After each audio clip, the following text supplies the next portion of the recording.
रात की 3 बज रही थी। पूरे रेलवे स्टेशन पर सन्नाटा था। जोर जोर से हवाएं चल रही थी। तभी रेलवे स्टेशन पर एक ट्रेन आकर रुकती है, जिसमें कई सारे पैसेंजर अंदर बैठे होते हैं, लेकिन कोई भी पक्षी उस ट्रेन से बाहर नहीं उतरता। सभी पक्षी अपनी खिड़कियां बंद कर लेते हैं। तभी अंदर से टुनटुनी चिड़िया अपने पति से कहती है, अरे इस स्टेशन पर कोई उतर नहीं रहा है, ट्रेन आगे क्यों नहीं बढ़ रही और सबने अपनी खिड़कियां क्यों बंद कर ली? उसकी बात सुनकर तभी पास में बैठा हरी तोता कहता है, चुप करो, कुछ मत कहो। अगर अपनी और हमारी जान की सलामती चाहती हो तो भगवान के लिए चुप रहो। वो भूतिया चिड़िया की आत्मा बाहर है अभी। उसके आगे वाले डिब्बे में बबली कबूतरी अपने पोते गोलू चुड़ा के साथ थी। उसे वहाँ पर एक चाय बेचने वाली चिड़िया दिखाई देती है। तभी उसके पास चाय वाली चिड़िया आती है। चाय, गर्मा गर्म चाय, चाय ले लो चाय, गरम चाय, चाय वाले साहब, गरम गरम चाय ले लो चाय। अरे सुनो, कितने की चाय है? अरे साहब, केवल 10 रुपए की चाय है। ऐसी चाय आपने कहीं नहीं पी होगी। गोलू चुड़ा अपनी खिड़की से पंख निकाल कर उस चिड़िया से चाय लेने लगता है, लेकिन वो चिड़िया गोलू का पंख पकड़ लेती है और देखते ही देखते वो एक भयानक भूतिया चिड़िया की आत्मा बन जाती है। भूत कहाँ से आ गई? बचाओ, अरे मुझे कोई बचाओ। भूतिया चिड़िया की आत्मा गोलू चुड़ा के पंख तोड़ देती है। नहीं छोड़ूंगी, किसी को भी नहीं छोड़ूंगी, सबके सब मरेंगे। गोलू चुड़ा के चिल्लाने की आवाज सुनकर सब पक्षी ट्रेन में डर जाते हैं। तभी हरी तोता टुनटुनी को बताता है, ये कुछ महीने पहले की बात है। सुंदरवन जंगल से टूनी चिड़िया ट्रेन में बैठकर शहर के जंगल जा रही थी। मैं शहर के जंगल जा रही हूँ। चाचा जी मुझे अपने घर में रहने की जगह देंगे या नहीं? माँ पापा के जाने के बाद उन्होंने ही मुझे बेटी जैसा प्यार दिया है। छोड़ो ये सब बातें, मैं चाय पी कर आती हूँ, बहुत मन कर रहा है। टूनी चिड़िया सुनसान स्टेशन पर ट्रेन से उतर जाती है। वो चाय वाले के पास जाती है। अरे भैया, जरा एक कप गरम अदरक वाली चाय देना। हाँ मैडम, अभी चाय देता हूँ, लेकिन उससे पहले वो काम तो पूरा कर लूँ जिसके मुझे पैसे मिले हैं। ये तुम क्या कह रहे हो? पागल हो गई हो? हटो, मुझे यहाँ से जाने दो। ये कहकर टोनी चिड़िया की आत्मा वहाँ से भागने लगती है। तभी कालू कौआ उसे चाकू मार देता है।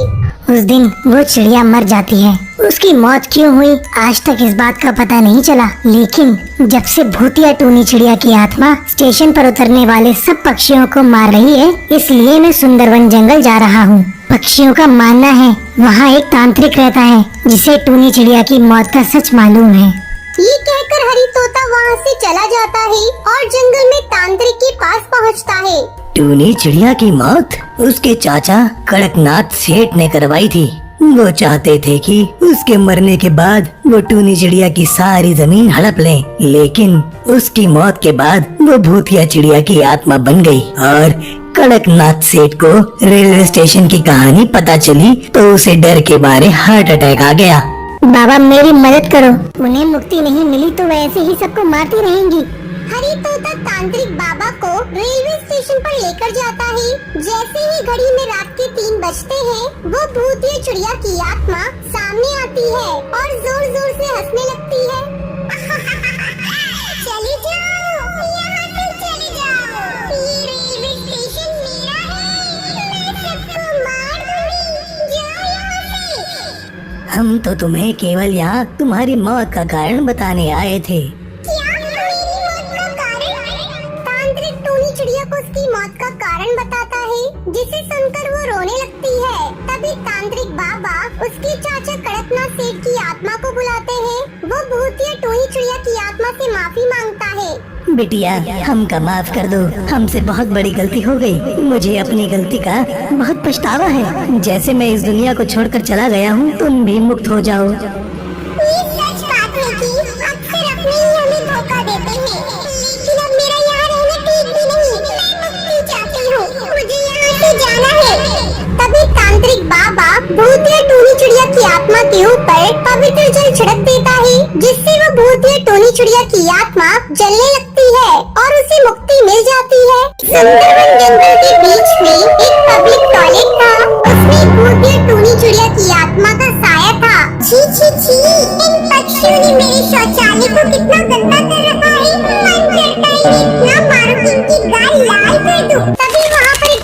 कबूतर हाथ में लोटा लिए वहाँ आता है। उसे देखकर भूतिया टूनी चिड़िया की आत्मा बोलती है, अच्छा तो एक मुर्गा और आ गया, इसको नहीं छोड़ूंगी। इन पक्षियों ने मेरे शौचालय को बहुत ही ज्यादा गंदा कर रखा है। ये शौचालय सिर्फ और सिर्फ मेरा है।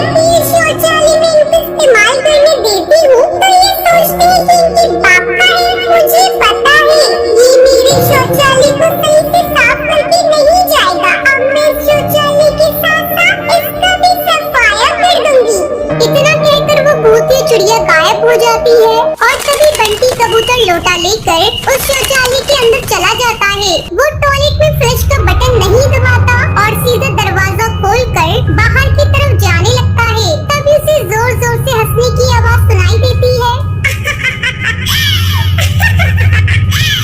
कौन है रे? मुझे इस तरह कौन डरा रहा है? तेरी मौत तुझे आवाज लगा रही है। तू यहाँ पर टॉयलेट करके जा रहा है, लेकिन तूने फ्लश को नहीं दबाया, इसी वजह से तुझे मरना होगा। इतना कहकर भूतिया टूनी चिड़िया की आत्मा उसे टॉयलेट में डालकर मार देती है। उसका लोटा बाहर गिर जाता है। ये देखकर भूतिया टूनी चिड़िया की आत्मा हंसते हुए बोलती है, अब मैं यहाँ पर किसी को भी नहीं छोड़ूंगी।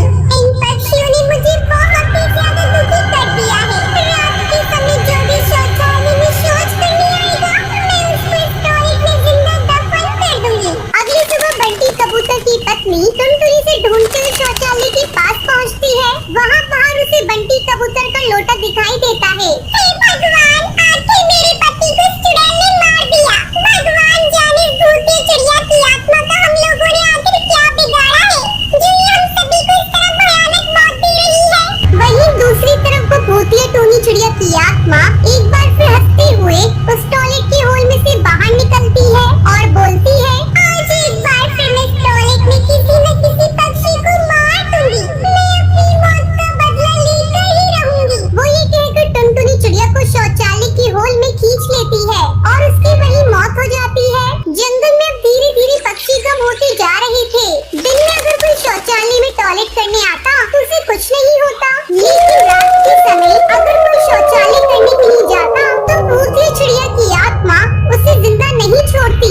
इसलिए रात के समय पक्षियों ने टॉयलेट जाना ही बंद कर दिया। अगले दिन हमारे जंगल में अब धीरे धीरे पक्षी कम होते जा रहे हैं। इस भूतिया चिड़िया ने तो अब बहुत ही ज्यादा आतंक फैला दिया है। इस भूतिया चिड़िया की आत्मा का राज हमें पता लगाना ही होगा। हमें इस आत्मा से एक बार बात करनी ही होगी। फिर सरपंच कड़कनाथ से जंगल के पक्षियों के साथ रात में शौचालय में जाता है।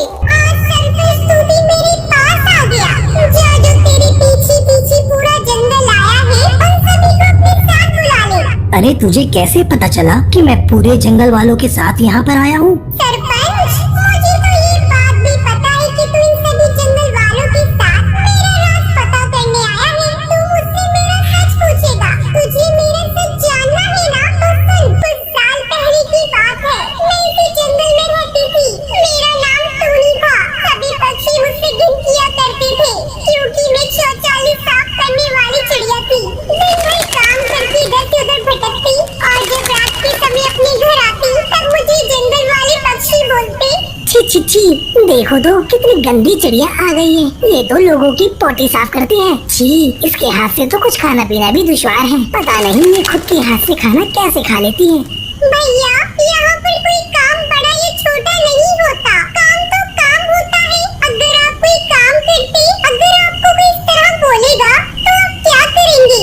ये कहकर टोनी चिड़िया वहाँ से चली जाती है। कालू कौवे को अपनी बेइज्जती महसूस होती है और वो उसका बदला लेने के लिए रात के समय कालू कौवा टूनी के घर में आता है और तकिए से उसका मुंह दबा देता है। तभी टूनी चिड़िया मर जाती है। उसको मरा हुआ देखकर कालू कौवा उसे टॉयलेट में गाड़ देता है। तब से ये शौचालय मेरा घर बन चुका है।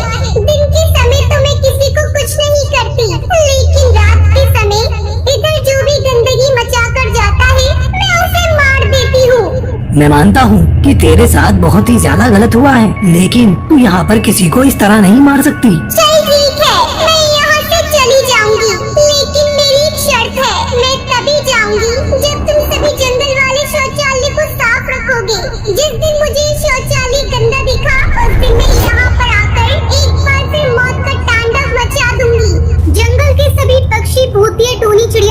आत्मा की इस बात से सहमत हो जाते हैं और आगे से शौचालय